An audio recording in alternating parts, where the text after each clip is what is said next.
Today, big tech moves to reinforce the new definition of recession because apparently words mean nothing. Nancy Pelosi travels to Taiwan amid threats from China, and there might be a brand new COVID vaccine this fall. Get ready, guys. It's coming. We've got all of that and more, and it all starts right now.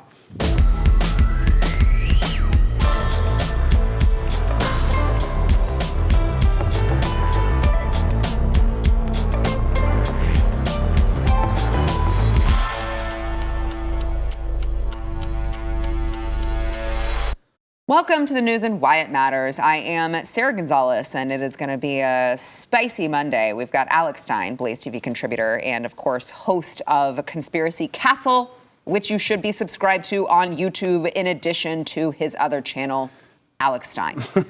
Was that a good intro? Yeah, that's an awesome intro. It's always so great. But I just can't believe that there's going to be a new vaccine. I'm so excited. I can't wait to get it. This is the best Monday ever. Alex can't wait to talk about it. Well, I can't wait either. We've also got John Doyle, BlazeTV contributor and host of Heck Off Commie, which I hear sometimes puts out new content. And when we do, it's the best content you'll find on YouTube.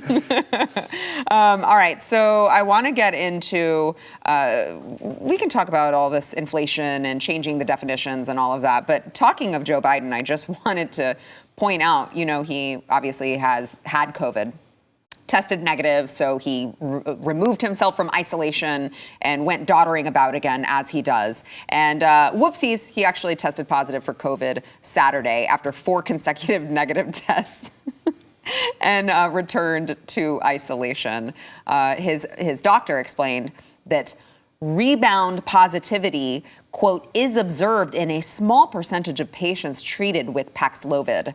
And of course, he received Paxlovid after his positive test, which was July 21st. So it's been a while now that he's been battling back and forth with it. You know, it's funny. We hear about these rebound positivity cases and what did they call when you were fully vaccinated, but breakthrough cases, right? The breakthrough cases in a very small percentage of people, rebound cases in a very small percentage of people. And then it ends up being not so small.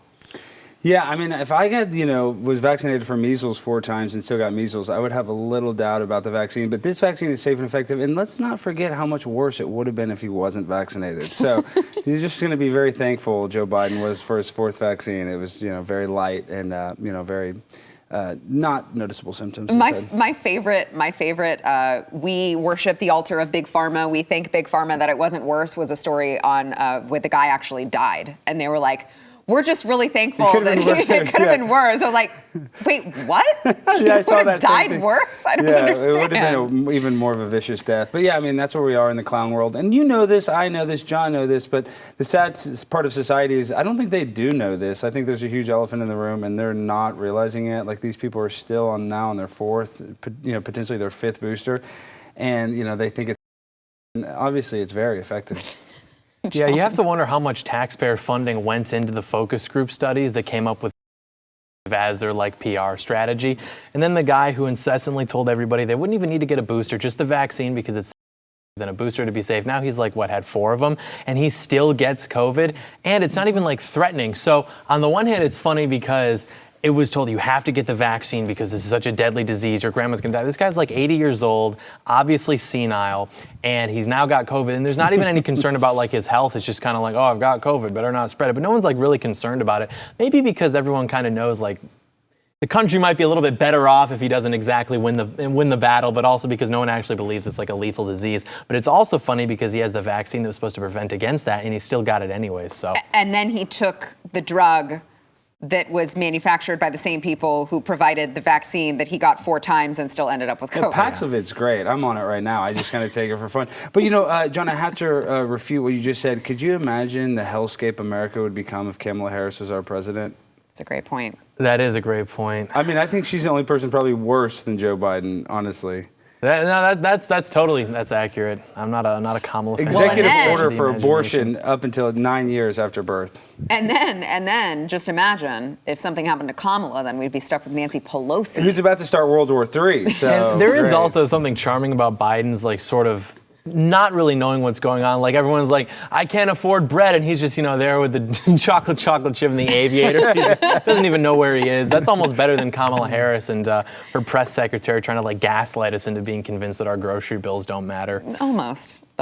So speaking of Biden, he claimed over the weekend that the Inflation Reduction Act of 2022, which of course is Build Back Better light, it was the only way that they could try to get Joe Manchin on board with this. They said that this act would not raise taxes on those making less than $400,000 per year. But Republicans on the Senate Finance Committee released data from this is the nonpartisan Joint Committee on Taxation that showed that taxes will increase in calendar year 2023 for everyone under the plan except those making between $10,000 and $30,000 per year.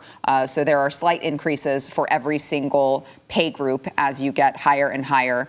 And look, it boggles my mind that people listen to the trillions of dollars that the government wants to spend of your money and continues to buy into the lie that the average middle-class American will not see their taxes raised for multiple reasons, right? Like, I don't understand how you think that the small amount of billionaires who would be funding all of these things, the top 1% needs to pay their fair share, they always say, but it's like, okay, so that money only goes so far and then that money's gone and then you don't have anyone else to fund it. You're going to have to fund it. But number two, you guys do realize that when all of these big corporations and all of these billionaires who sell things to you get more of their money taken away from them, they're going to just raise their costs and it's still going to be trickled down to you. So it's going to be twofold.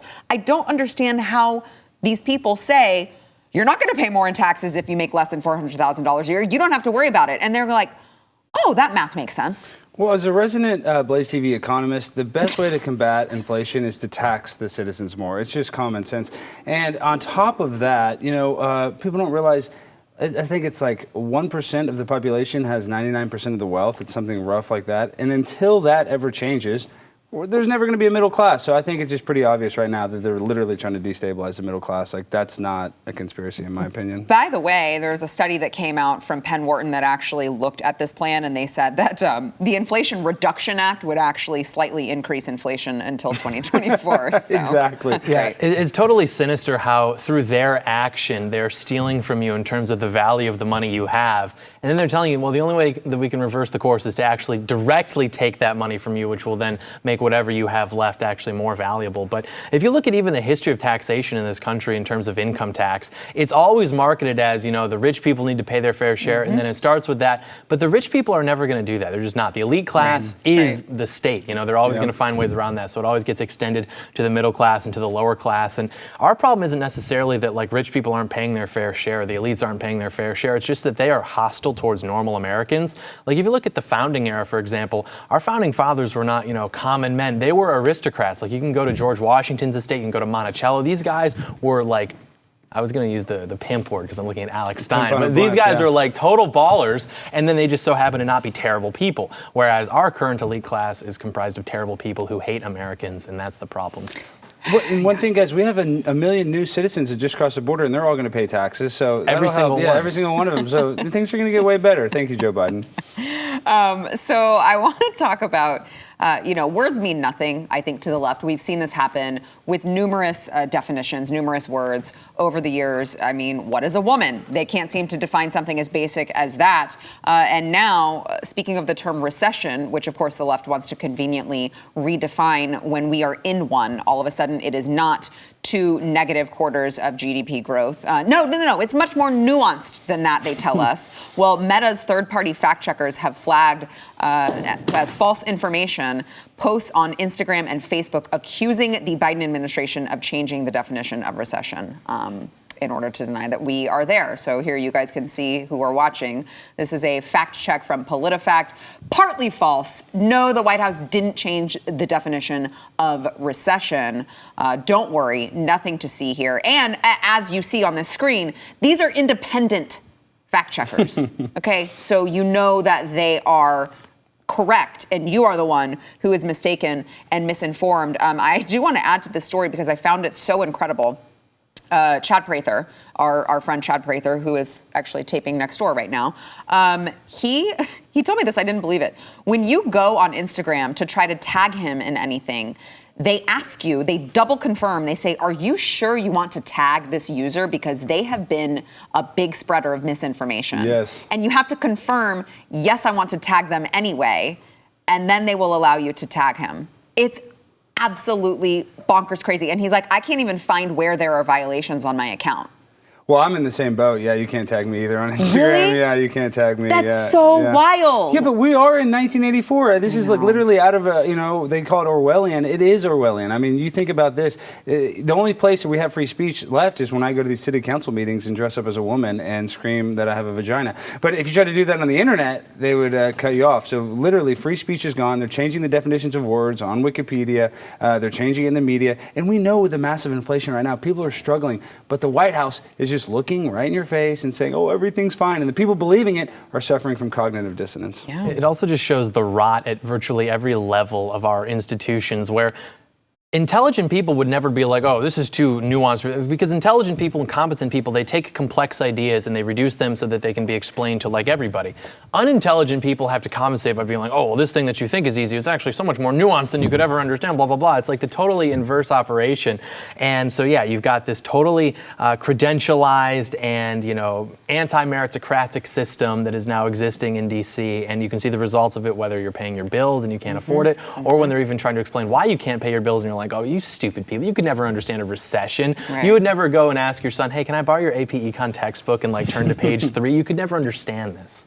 Yeah, I do. There is a certain level of just sheer arrogance that they get up there at the press briefing, in the press briefing room, and tell Americans, don't believe your lion eyes. Don't believe the numbers that you just paid at the gas pump. Don't believe your credit card bill when you buy groceries. Don't believe any of that, because we're here telling you there's nothing wrong, and you are actually in the greatest economic, time ever for the United States. That's literally what they're saying to people. Well, it's because they can lie with the truth, and the thing that they always claim is like, oh, well, the job numbers are up. Well, that's because they kicked everybody out of their job. They fired everybody. So they're saying they grew, there's job growth. That's because everybody got fired recently. So it's just, they can lie with the truth. Or they're taking second jobs because they can't afford to pay their bills. That's a good point. And that's the problem too, is like the people on the lower end in terms of like the bell curve of maybe awareness who vote for Democrats are never really going to, they'll understand, a lot of reporters, for example, on the right, it's very popular to go to some of these neighborhoods and ask them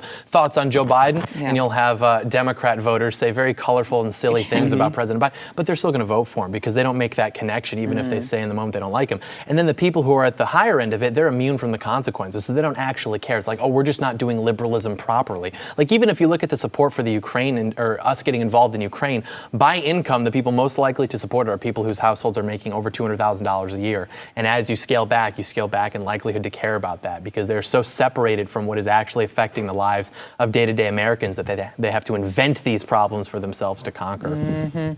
All right, we've got much more to come. First, we want to thank our sponsor of this segment, Keeps. So if you are one of it's like 2 out of 3 guys who experience hair loss before they're 35.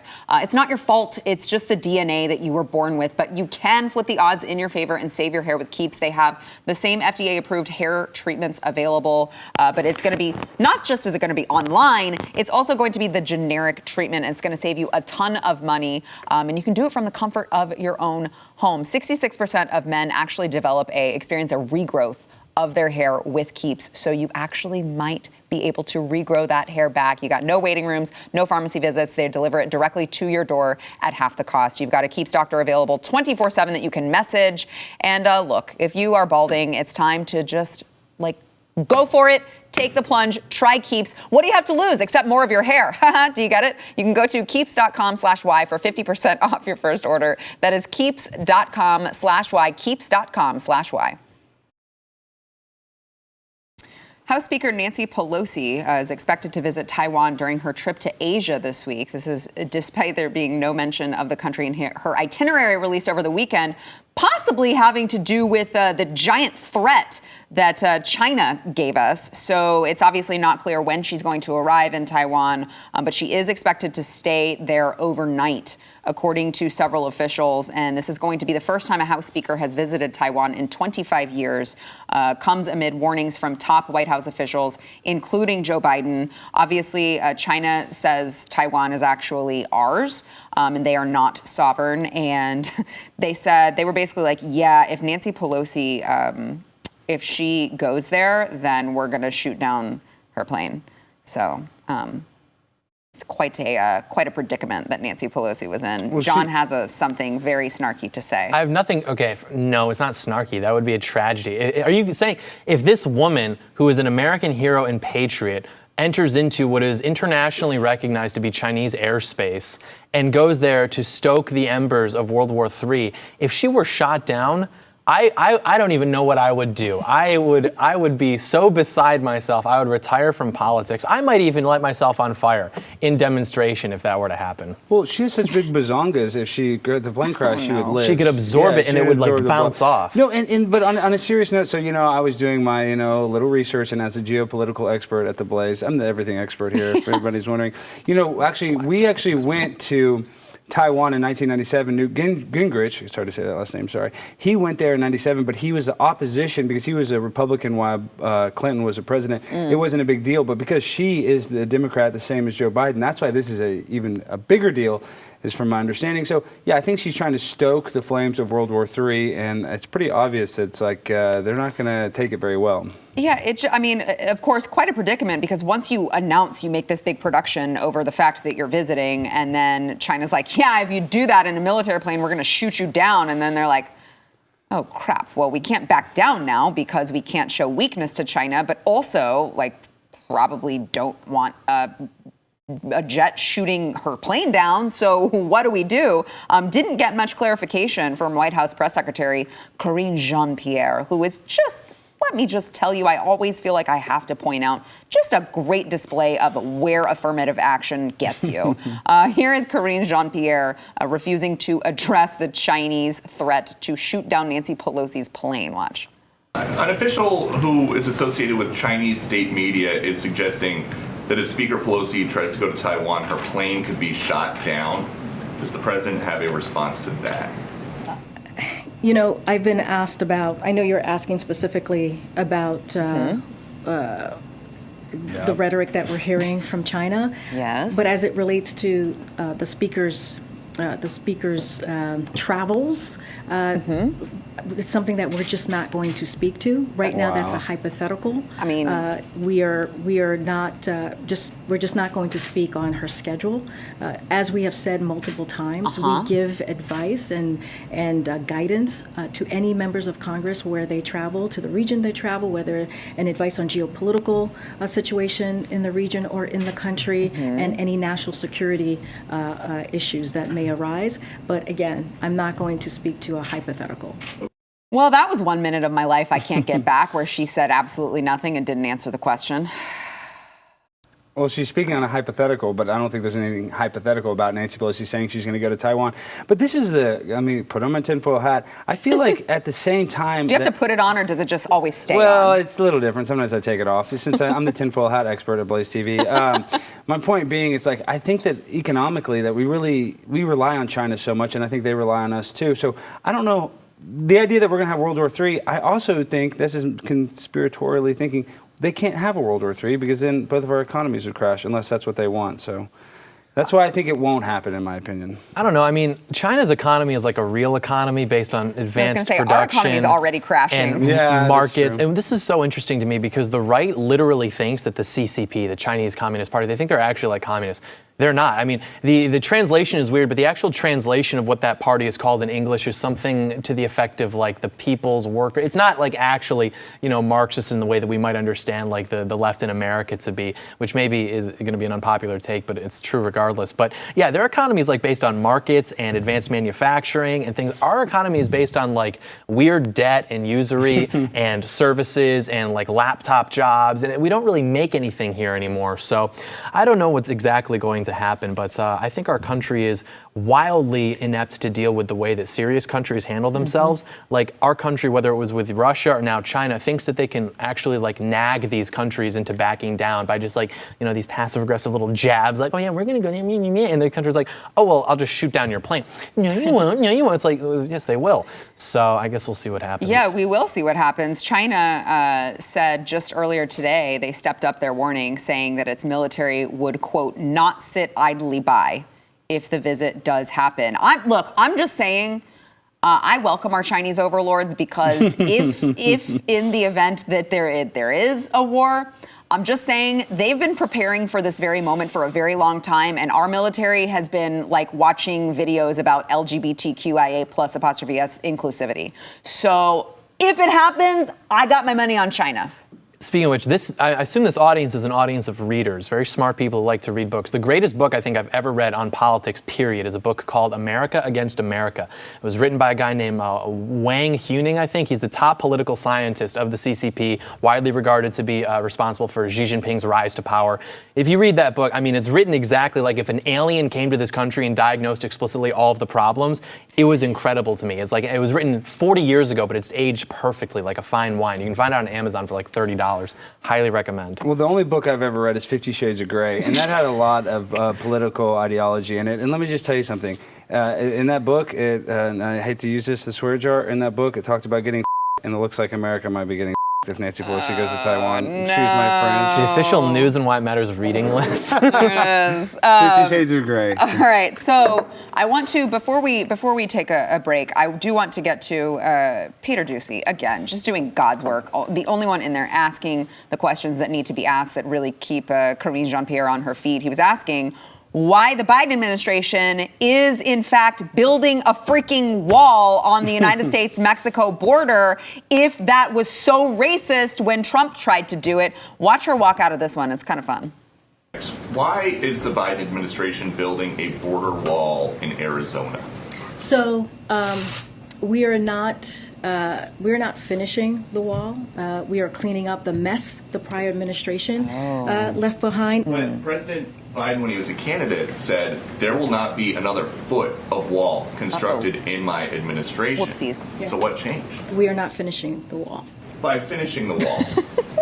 Is this We are not finishing the wall. by filling in, finishing? We are not finishing the wall. By filling in. Look at that Is this smile. racist?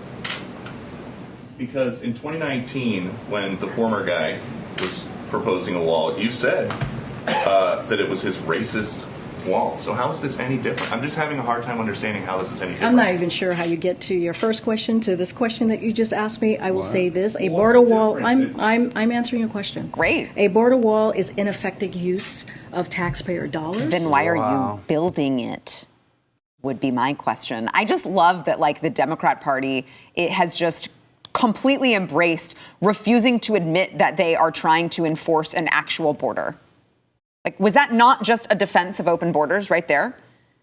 Yeah. We're not finishing the wall. We're not finishing the wall. We're not finishing the wall. Like, it would be that bad of a thing for their party to understand that they are trying to prevent strangers from making their way into our country, even though we've gotten reports of, like, potential terrorists. There are people coming from God knows where. It's not Mexico. It ain't Mexico. No. And by the way, the Mexicans want Americans to get the hell out. It's true. The people in Mexico City are like, you guys go back to your crap hole. We don't want you here. It's incredible that they're embracing this. Like, no, we're not building the border wall. When they really are. Like, that is how radical their entire party has become. Well, it's, they call it progressiveness, they call it social justice, but at the end of the day, it's not even about the wall. It's literally about this lie. They can't look like they want to build it. They have to lie in our face. They're saying, we're going to build it, but we're not going to build it. We're not building it. For me, it's the lie that just makes me so sick. Well, we're not finishing it. Yeah. It's like, okay, so you're admitting that you're going to build part of it, but you're not going to finish it? That's just inefficient. Yeah, it doesn't make you're sense. Just saying that you're going to be inefficient with it. By the way, she did say we're cleaning up President Trump's mess. I guess maybe she was alluding to the fact that they had all of the construction supplies there in many different parts of the wall, and on day one, Joe Biden just decided to leave it there. So there was only a mess because they didn't follow through with the construction and the materials that were already provided to them. Maybe that's what she's alluding to. Otherwise, it was just a gigantic lie. Yeah, to call anything from the previous administration a mess is a grand exercise in ignoring humility, considering what this administration has done. But these people don't believe in borders. They don't believe in countries. They are post-national. They want this one global community. These people are global communists. You can But then why are they secretly building a wall?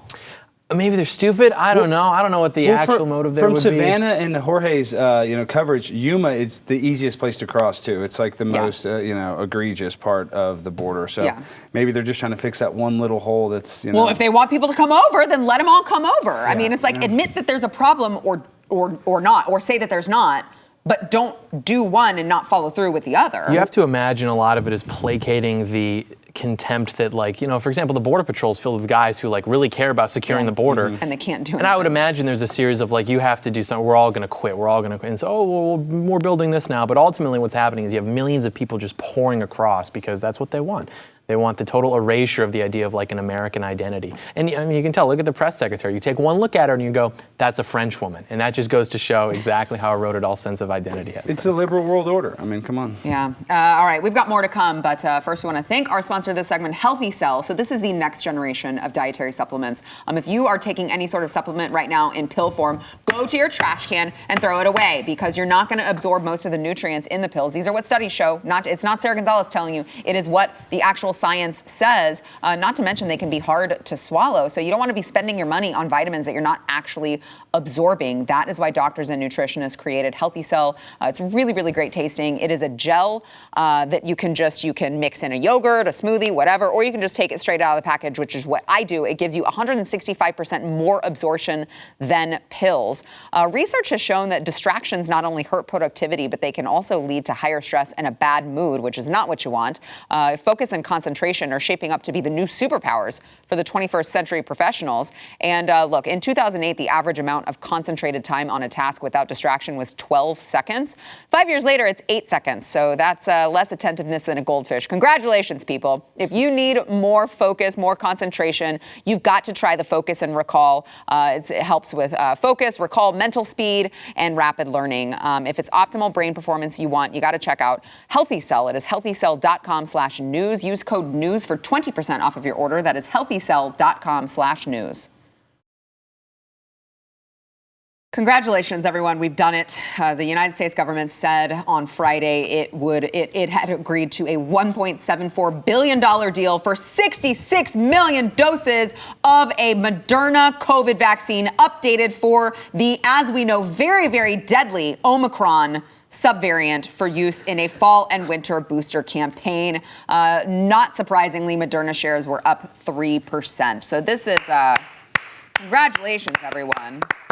Congratulations. I feel like all of these should be, we should have a voiceover that's brought to you by the people who made the shots that work in the first place. No, they and were. Then just run it. I just wish they had different flavors at this point. I'm getting sick of this flavor, vanilla. We need a strawberry lemonade Well, vaccine. maybe that's what the new updated That's what I'm saying. shots are. I'm excited for the update. I'm on 4 now. I'm ready for number 5. I can't wait. What we should do is we should organize one of those power hours that I never get invited to, and then instead of taking shots or drinking, we just inject ourselves with the vaccine. So, you stopped talking while I was in the middle of drinking, John. Yeah, it's inconsiderate when people don't take your feelings into account, isn't it? Water, by the way, if anyone was wondering. It's just I would love it if someone would correct me. I understand that the government is typically involved in the distribution of a vaccine if there's some sort of a public health event. But I have not seen this public-private partnership be amped up to the level that it's amped up in between big pharma and big government, that now we're just is that just what we're doing from here on out? Is that the government is just buying up all of the vaccines? Because used to, it just ran through people's insurance, and you actually had to pay. Now, insurance companies would usually pay for it, so it might be free to the patient, but it was always paid for, not by the government. Now the government is just going to take our money and funnel it to big pharma to create vaccines for a subvariant of Omicron that isn't killing people and we just have nothing to say about it. They're just going to take our money and do that. And we're just like, cool, there's no conflict of interest here. Well, this might be unpopular to conservatives, but I feel like already we have socialized vaccines. Why don't we have other socialized medicine? And I'm not saying it should all be socialized, but why is insulin in Mexico $7 and it's $207 here in America? So it's just funny how they can find money to get this vaccine for free to everybody, but other healthcare needs, they don't. So I just think the system's obviously rigged against the people. Right. They don't want to keep us healthy. They want to keep us sick and in debt. Yeah, well, and of course, Obamacare was supposed to, they told us it was going to solve the problem. And at the time, I still am a licensed insurance agent, but at the time, as an insurance agent, that was like what I did. I had a business, I had a firm. And I was like, guys, I'm going to flash the giant red lights because the biggest problem in insurance right now are the prescription drugs. Like that's where all of the money, the medicine, the drugs is where they're making all of their money. And all of this, none of Obamacare in however many pages it was even touched any of that. It didn't regulate them at all. It just tied the hands behind the insurers' backs, but it didn't do anything for any of Big Pharma. And I was like, guys, probably we should, like, if we're gonna do this, if we're gonna have government interference, it probably should be about all of that and not all of these other things that don't make any sense and are just going to completely crash the industry. But hey, what did I know? Yeah, and you have to remember, too, for the longest time, the left was vehemently opposed to, the system, big pharma, the insurance companies, because they thought that was the reason we don't have, like, a European model of healthcare or something Crony like capitalism. that. And then the right was even defending, like, oh, it's not, well, you're punishing them for being successful. Read this book about how monopolies only exist with government intervention. It was just this very sort of childlike argument. But now, because they are corroborating with each other to, get all these vaccines to everybody, which would even be wrong in principle, even if the disease were actually as fatal as they're claiming it is, but it's not. So it's wrong on so many different levels, and they have become totally in support of it, even though it's the grossest display of that type of collusion between the private sector nominally and the government sector in terms of just literally redistributing wealth from the taxpayer to these types of companies. And they're just totally on board with it because they've been convinced, not from anecdotal evidence, from what they see, but literally from like what the screens are telling them is such a threat to their safety. Well, I mean, so it's not just us talking about this, right? Like, hey, guys, maybe this is a conflict of interest. Top officials at the FDA were apparently worried about what they saw as pressure being placed on them by vaccine companies and the White House to clear booster shots. This is according to newly released emails from Judicial Watch, who I believe they had to FOIA all of this, but there were a couple doctors. One says that they were very concerned that companies are trying to put pressure on OVRR, this is the Office of Vaccines Research, by way of PR. We need to be given time to consider their data and cannot be pushed by these companies, and for that matter, the administration, who try to impose timeless something that make no sense. So, again, flashing red lights? No, we don't need long-term testing. That is, come on. I like short-term testing. That's the only type of testing I like. The longer-term, the testing, no, that can be skewed. That data can be tricked. So, actually, I would like it. I prefer no testing whatsoever. Just test it on us. I want to throw out a couple more. Sarcasm kills me. I want to throw out a couple more of these emails. I had to bite my tongue so as to not ask about the booster doses that the administration promised to everyone by September 20th.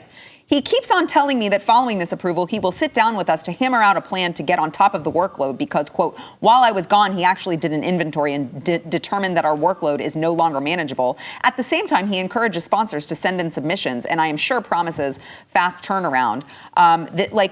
This is very troubling, you guys. Yeah, it's so harmful, too, because I think we're only one of two countries in the world that allows for drug companies to advertise their drugs on television. Yep. And so with certain drugs, maybe it makes a little bit more sense. Like you're sitting back, you're watching TV, and you're like, I guess I would more or less prefer to be running in a field of the golden retriever right now. Maybe I should ask my doctor about this.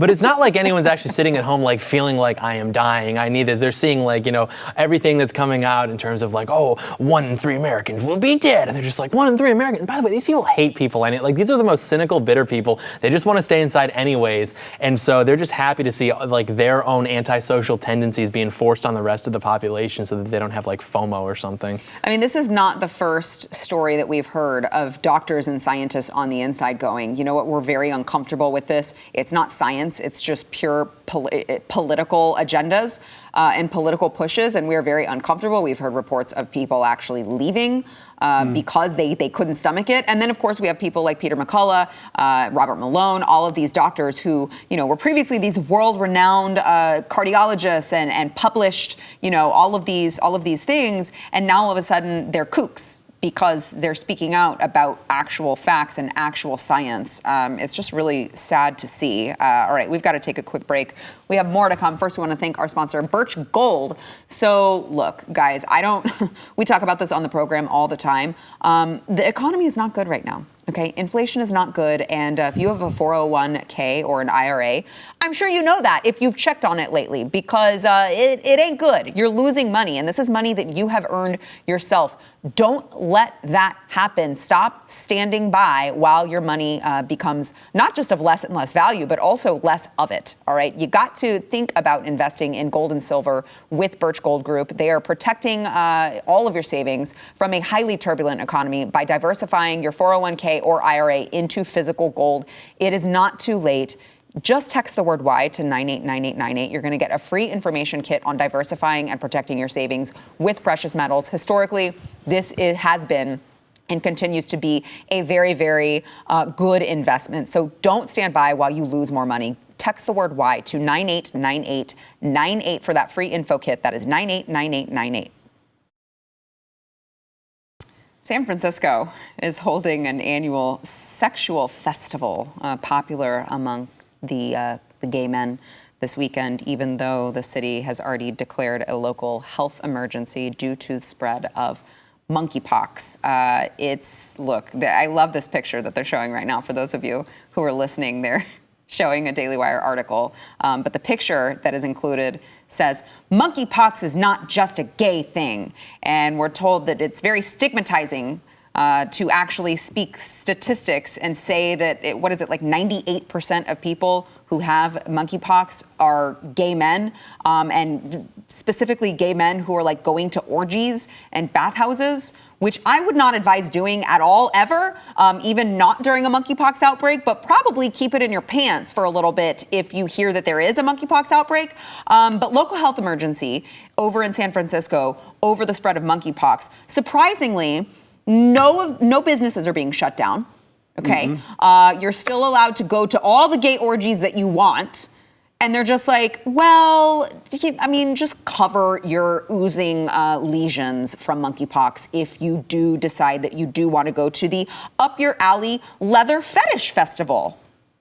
Well, so that's great. If you do want to still go to the orgy, just make sure to wear your mask, make sure to take your monkeypox vaccine, and then go have sex with 15 men. That's totally state approved. Yeah, some of the tips over at, here it is, San Francisco AIDS Foundation.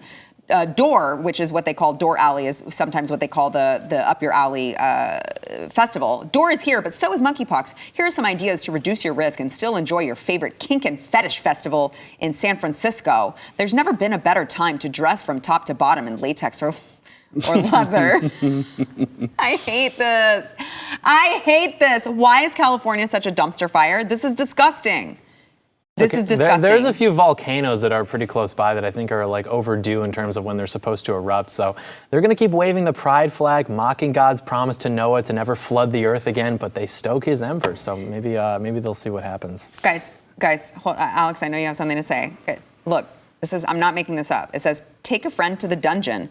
Going to sex parties with people you know and planning on who you'll hook up with can be one way to reduce your risk if you're able to have open and honest conversations about monkeypox symptoms and possible exposures. It's just I don't know. They're talking about, they say cover it up with a Band-Aid if you have a bump on your skin. Can they not just not put their penises in everything that they see? Literally, for the life of themselves, they cannot. That's not an option. It's called being horny. You wouldn't understand. Sometimes you're just so horny you have to do it. Well, he's right, because if you look at, we're told that all this is the same, man and woman, man and man, it's all the same. But if you look at the sexual behavior of men, imagine if it were the same with women. It would be basically what you see with San Francisco and things like that. Just total pickup basketball, anything goes, no holds barred. But what's sort of the regulator of that is the different nature of women to be more reserved. Men are more, forthcoming. But yeah, if you look at the pinnacle of gay culture, what would you say? Probably 1980 San Francisco. Guess what the average body count of a homosexual man in 1980 San Francisco was? You told me last week and it blew my mind. 500. I don't even. What's it now? Well, that's a great question. I don't know, but they literally, for the life of themselves, like cannot stop participating in these orgies. But they're allowed to do that. But you couldn't go to see your dead relative in the funeral visitation center because that would have killed you as well or something. I also take a giant issue with the tax money that they are getting from declaring it a public health emergency and the tax money that the Biden administration wants to send on this. It's like for what? These people are choosing to go have gay orgies. Can we not just say sometimes actions have consequences? Yeah, I mean, they shut down the whole world for the pandemic, but they can't even shut down a gay sex festival in San Francisco. But there's one thing, they always talk about the hypocrisy. A guy that sleeps with a lot of women is a stud, and then a woman that sleeps with a lot of men is a slut. But I think it's a Chinese proverb. It's like, a key that opens every lock is a master key, and a lock that any key can open is just lock. So it's like these guys need to be a little better locks and not let everybody, come in their bunghole. Well put, well articulated. Yeah, I'm just saying, then we get less monkeypox. I'm going to get an email about that one. No, I don't know. Just nothing in the bunghole, guys. Let's slow down for a list of maybe a month until exit only. Yeah, just until the things settle down. But they won't do it probably. I mean, it just, again, like, how is it, what do they want, $7 billion? To put on my tinfoil hat for a second, that's part of what I think the corporate embracing of the LGBT thing is with every company, for Pride Month, or they have a product that is marketed specifically. I think it's because they realize that if you advertise to a demographic which has the lowest impulse control, they're probably going to be more likely to buy your products. Like if they're not drawing the line at another man's butt, they're not going to draw the line at $700 extra for a television or something like that. I don't know. I mean, we need to just chill out, guys. Let the monkeypox die down. Maybe get your monkeypox vaccine. Maybe I'm pro-vaccine, so get your monkeypox vaccine. Your monkeypox vaccine that apparently American taxpayers are paying for because now we're paying for sexual depravity and they don't have any consequences for that. Great. That's America way. That's the American way. Yeah, hey. And it's not even like AIDS where it was killing people. It's literally just making them uncomfortable. That's what I'm saying. It's not even that actions have consequences. I don't know. Maybe just be uncomfortable. All right, we have got to take a quick break. I just want to remind everyone, if you guys haven't gone to BlazeSocks.com, go check it out. They've got all of these really cool socks. They've got a Ron DeSantis sock. They've got some Trump socks. They've got some really fun socks. They're very soft, very great. And you can go to BlazeSocks.com. Use promo code Sarah Socks. That is Sarah, S-A-R-A, Socks, to save 20%. That'll also get you some savings on a subscription. It is BlazeSocks.com. Libs of TikTok just constantly giving us content. Shared this video of a Minnesota elementary school principal promoting a book titled Jack, Not Jackie. And yes, it is as bad as it sounds. Watch. I've been doing some reading this summer, and so I thought I would share a couple of books because you have a little bit of time left to do some reading. I also read Jack, Not Jackie by Erica Silverman. Phenomenal read. So if you're a K1, 2, 3 even, kindergarten. It's a really good read called Jack, Not Jackie. Great. And I really enjoyed that, and I'm excited it'll be on our shelves in the media center this fall. Me too. I love it when my money goes to sexually indoctrinate children into becoming sexual deviants. This says, so the description of the book, just so we're clear, you heard her, she said she was recommending it for kindergarten through 2nd grade. The description. Susan thinks her little sister Jackie has the best giggle. She can't wait for Jackie to get older so they can do all sorts of things like play forest fairies and be explorers together. But as Jackie grows, she doesn't want to play those games. She wants to play with mud and be a superbug. Jackie also doesn't like dresses or her long hair, and she would rather be called Jack. Readers will love the sweet story about change and acceptance. This book is published in partnership with GLAAD to accelerate LGBTQ inclusivity and acceptance for kindergartners. That's great. Whatever happened to tomboys? Well, that's why I'm I also played in mud and I never wore dresses, and you wouldn't know it now. You know why? Because my parents just let me be a freaking kid. Yeah. I don't know. A lot of young girls play football and then they end up becoming homecoming queen. So it's just kind of weird. The maturation of our youth is awkward sometimes, but they get these kids in these awkward stages and make them take, gender reassignment surgery or hormones. They change their life forever. It's really sad. Yeah, my sister went through her, I have to shop in the boys department. I want to cut my hair. She was 10 years old and now she's married. She has a home. Everything's going well. And it's just really sad that so many parents are now going to see those trends, and because millennials are even worse parents than boomers, frankly, but maybe it's not their fault, I don't know. But they're going to see that and they're going to be like, oh my gosh, an opportunity for screen points on Facebook. I'm going to make my kid trans. TikTok likes. It's so sad. Look, the parents should just throw them in prison. Throw them all in prison for life. Of taxpayer money, not to the library, but to prison. I have a better idea. I think we can make America great again. I don't disagree with you, but...